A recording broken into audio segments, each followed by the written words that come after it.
So apparently, Disney's upcoming Marvel film, The Marvels, should not be criticized because powerful women are awesome. We'll talk about that more in just a second here.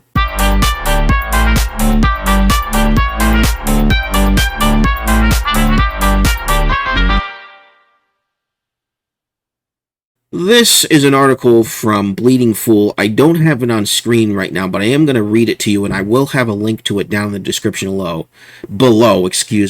Professor, critics of The Marvels are, quote, uncomfortable with powerful women. A pair of Temple University professors claim the upcoming Marvel Cinematic Universe film, The Marvels, has been getting panned in reviews partially because, quote, society is uncomfortable seeing serious portrayals of women in positions of power. Talk about that more in a second. The Marvels, due out in early November, features Brie Larson, Captain Marvel, Teyonah Parris, Monica Rambeau, and Vellani, Miss Marvel. Terrible hero, by the way. And is partially a sequel to 2019's Captain Marvel and the Disney Plus miniseries Miss Marvel. And they've got a terrible screenshot of, oh my gosh, of Brie Larson in the full Captain Marvel. I think that's Brie Larson. Maybe that's... No, I think that's the other one in Captain Marvel's. I don't know. They're doing weird things with this movie. This is all about body swapping or position dimension. It's just freaking weird. It's also the first MCU film to feature a black director, Nina DaCosta, because that totally matters. Professors Jennifer Pollitt and Timothy Welbeck say this, quote, paves the way for greater diversity among directors and will likely serve as an inspiration for young women of color to pursue prominent roles in Hollywood. Blah, blah, blah, blah, blah. Same talking points since at least 2016. Pollitt, a quote, sexuality educator, researcher, and activist. How the fudge do they pay people for this sort of thing? Whose courses over, quote, sexual and erotic agency, dear gosh, LGBTQIA civil rights, and the intersection of sex, law, and policy, claimed the high number of dislikes amassed by the film's trailers due to the public's uneasiness with powerful women, especially women of color. Quote, this is because femininity is often seen as frivolous or not powerful. Not true, Pollitt said. Many folks who disliked the trailer made accusations that reflected common tropes that assume women are emotionally hysterical, fragile, and capable of making important decisions. I have yet to see a single criticism of anything that she just said, other than they are pushing this feminist narrative and people are tired of it.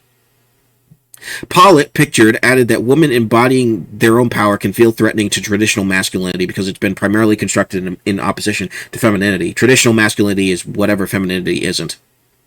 Well, yes, they're objectively different. Femininity and masculinity are completely different, and they're more inherent to one gender or the other.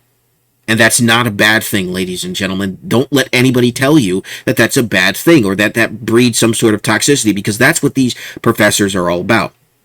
Pollitt's comments belie women-led films like those in the successful Alien franchise, starring Sigourney Weaver, Noomi Rapace, Katherine Waterston, the Terminator series, Linda Hamilton and Emilia Clarke as Sarah Connor, and Crouching Tiger, Hidden Dragon, Michelle Yeoh, Zhang Ziyi, among others. And despite Pollitt's delight over DaCosta's role in the film, the director herself stated recently that The Marvels is, quote, a Marvel Studios president Kevin Feige production. It's his movie. Quote, I think you live in that reality, but I try to go in with the knowledge that some of you is going to take a back seat, she said.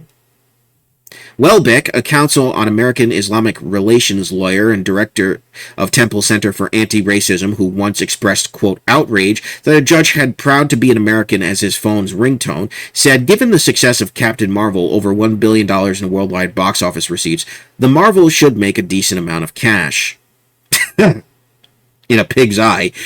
Welbeck noted that the film's release earlier this year, Barbie, The Super Mario Bros., and Spider-Man Across the Spider-Verse did well, as did The Little Mermaid, despite a significant racist backlash to the casting of Halle Bailey as Ariel. It was racist to race swap the character to begin with. It wasn't racist that people pointed that out and said they didn't like it. Both black people, white people, and everybody in between said, why are you doing this? The popular entertainment news site Screen Rant points out, however, that the latest Marvel offerings have been going through a rough patch due to faulty CGI, uneven stories, poor pacing, and an over-reliance on the famous Marvel formula.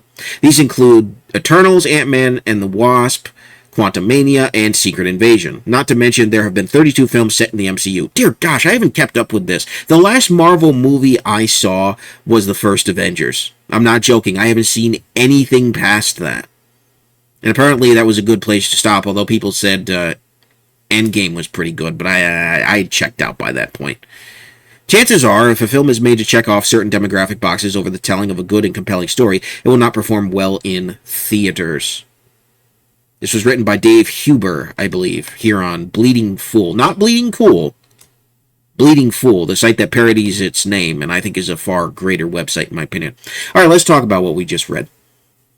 So you've got these people from Temple who are recycling talking points from roughly 2016 with Ghostbusters, which are saying that the only reason people could ever dislike these movies is because they're strong female leads. And as this article points out, we've had decades of strong female leads in multiple movies, but they don't get as much attention as the male leads, and so feminists get their feathers ruffled as a result of that. This is pure ideological bias. This movie can't just be bad.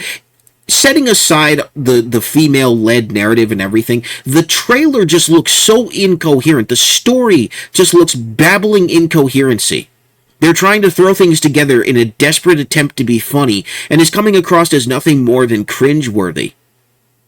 This doesn't feel like good entertainment. This feels like generic slop.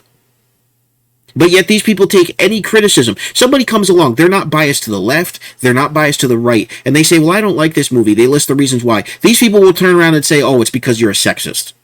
Because you don't like strong, independent female, blah, blah, blah, blah, blah, the same old tired talking points from 2015, 2016. This is stupid, and this is pathetic. To the ladies in the audience, if there are any, femininity is strong. It is good in its own ways. But you know as well as everybody else does, it's not an issue of female supremacy. Women are great for their own reasons, but those reasons are different than men. What these third-wave feminists are trying to constantly do is make everything about female supremacy while claiming it's about equality. Same with all of these other social movements. They can't have females who actually struggle and who learn and who have a character arc. They have to be the greatest ever at everything, and that's why these movies are bad, because they don't actually have a story and character arc. Any drama that they have is sort of shoehorned in an unconventional way, and people go, I don't like that. Both men and women, by the way. They can't stand the fact that women wouldn't like this movie. What do these professors have to say about women who don't like this movie, or who don't like these characters, or the portrayal of the characters, the female nerds who don't like this stuff? What do they have to say to them? Probably nothing. Oh, they're just suffering from internalized misogyny. Because you see, it's not about women. It's about this feminist supremacy. And as long as it stays about that, then average people aren't going to find anything of value in these films, because that's all the bedrock of these films are. These aren't even people who produce the movie. They just align with the ideology that is at the core of these films, that's being propped up with these films. These films are failing because people are tired of it. They're tired of the messaging. They're tired of bad characters. These three heroes, Miss Marvel and Captain Marvel, Miss Marvel, and then I don't even know who the third one is.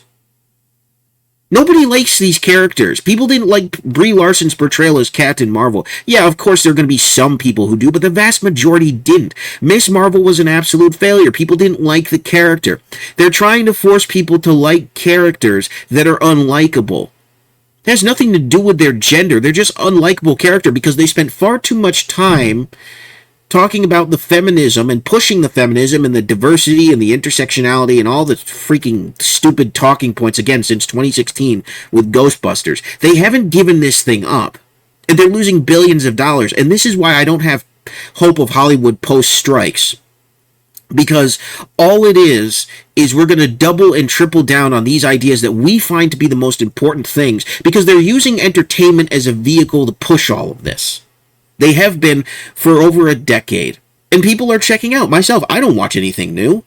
People are like, well, who cares? I got a comment on my last video on the Marvels, and it was somebody saying, well, who cares, LOL. Well, plenty of people care. They want good entertainment again. But I make these videos to laugh at the absurdity of the statements being made. The idea that nobody can criticize these movies because they happen to just be bad. It has to be because they're being female-led. Because them being female-led means they deserve success. Or them being woke means they deserve success. Because they push the right ideas, they deserve to be successful. But the general public doesn't care about these things. And that's what bothers them. The general public does not care. There are people who feel one way or the other about the messaging, and then there are people who just don't care. They just want to see keys jangling in front of them. And those are the people who will most likely find some sort of entertainment value in anything. But they don't make up the majority of a viewing audience. People who have spent most of their lives watching television and movies. I'm 31. For most of my years, I've watched television, movies, played video games, read comic books, read regular books, so on and so forth. I know what to look for, and I tend to know what I like in a given form of media. I tend to know what I don't like. My criticisms have less to do with the fact that this is a film starring females, so much to do as it's largely incoherent. The humor does not appeal to me. The characterizations do not appeal to me. It's clear to me that they care more about the message than making something that is actually entertaining for all people. They care about entertaining feminists, not entertaining a broader audience of men, women, and children. They don't care about that, because anything else is sexist or racist or whatever that they can try to label the general audiences of. And they always go back to criticizing the audiences. You don't think that if this thing fails that the director won't fall into the same talking points as these temple professors? Professors, I use that in air quotes. This is ridiculous. This is absolutely absurd. You're allowed to criticize whatever you want. You're allowed to like a movie. You're allowed to dislike a movie. I don't come here to tell people to boycott anything. I'm not saying people should boycott the Marvels. If people want to watch the Marvels, they're more than welcome to. If they want to spend their hard-earned money on inflated ticket prices, they're more than welcome to. I personally won't.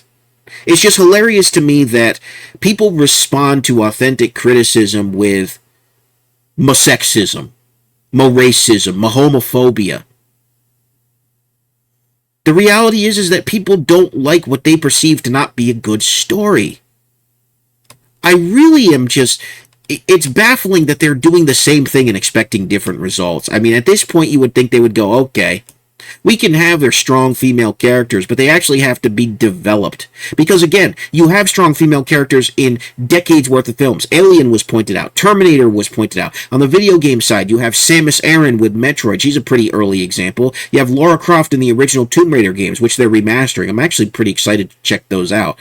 You've got all sorts of female protagonists in games, in comic books over the years. Where it changed was when actual third-wave feminists got a hold of things and made it about that, as opposed to just having a character that's female that actually is developed and likable, goes through struggles, has strengths, has weaknesses. They don't know how to do any of that. They have to portray women as goddesses. And that's sickening. And I want to know from the ladies down in the comments. I genuinely want to know. How do you feel about this constant, those of you who are not feminists, how do you feel about this constant barrage of women great because of women? Because most of the women that I know, they don't agree with that stance, because they've had to work with other women. They've had to deal with bullying for most of their lives from other women. Women aren't great just because they're women, just like men aren't great or bad because they're men. Individual people have individual thoughts and feelings. This collectivization of different groups of people to both criticize and to praise is becoming a real problem. And I'm getting tired of it. But anyways, let me know what you think down in the comments. Thank you very much for watching. This has been Super Koopa TV. Remember, Hollywood doesn't respect you. God bless. Have a good one. Peace.